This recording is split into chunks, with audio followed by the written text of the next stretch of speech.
Matagal akong naglakbay mag-isa sa landas na puno ng tanong at duda. Akala ko'y pag-ibig ay madaling makita, ngunit sugat lang pala ang aking nakilala. Sa mundong puno ng maskara at pangakong hungkag, lahat ay kumikinang pero agad ding pumupupas, hanggang sa dumating ka nang di ko inaasahan. Bitbit ang liwanag na di kailanman nililang. Sa isang sulyap mo lang, parang tumigil ang oras. Sa gitna ng dilim, ikaw ang naging luna.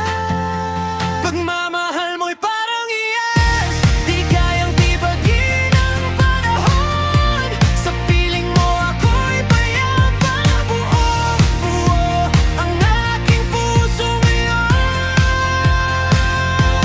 Ikaw ang sagot sa mga luha na lihim kong itinago. Ikaw ang kayamanang habang buhay kong ingatan sa mundo. Hindi ka perpekto, alam kong totoo, ngunit sa'yo ko natutunan ang magmahal ng buo. Sa bawat pagsubok na ating dinaanan, mas tumitibay ang ating pinagsamahan. Kung ang mundo man ay biglang tumalikod, ikaw ang dahilan kung bakit ako tatayo ulit. Sa mga araw na ako'y mahina at pagod, boses mo ang lakas na aking dinig. Sa bawat yakap mo, nawawala ang takot. Sa bawat ngiti mo, nabubugo ang bukas. Pagmamahal mo'y parang iyas, di kayang tibagin ang panahon. Sa piling mo ako'y payapa, buong-buo ang aking puso ngayon. Ikaw ang sagot sa mga luha na lihim kong itinago. Ikaw ang kayamanang habang buhay kong ingatan sa mundo. Kung dumating ang araw na tayo'y manghina, pipiliin pa rin kita sa gitna ng problema. Hindi man palaging madali ang landas, pag-ibig natin ang magsisilbing lakas. At kung ang langit man ay magtanong kung bakit ikaw ang pinili ko, sasabihin kong dahil sa'yo natuto akong magmahal ng totoo.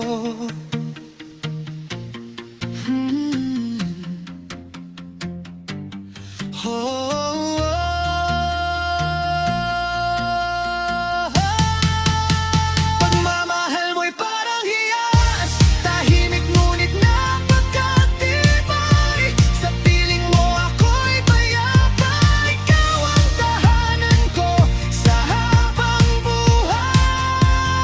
Pagmamahal mo'y parang hiyas, di kayang tibagin ang panahon. Sa piling mo ako'y payapa, buong-buo ang aking puso ngayon. Ikaw ang sagot sa mga luha at panalangin kong matagal. Ikaw ang pinakamahalagang regalong bigay ng matagal akong naghanap ng liwanag, ngunit sa'yo ko lang tunay na nasilayan. Sa gitna ng mundong puno ng daya, ikaw ang hiyas ng buhay ko, magpakailanman.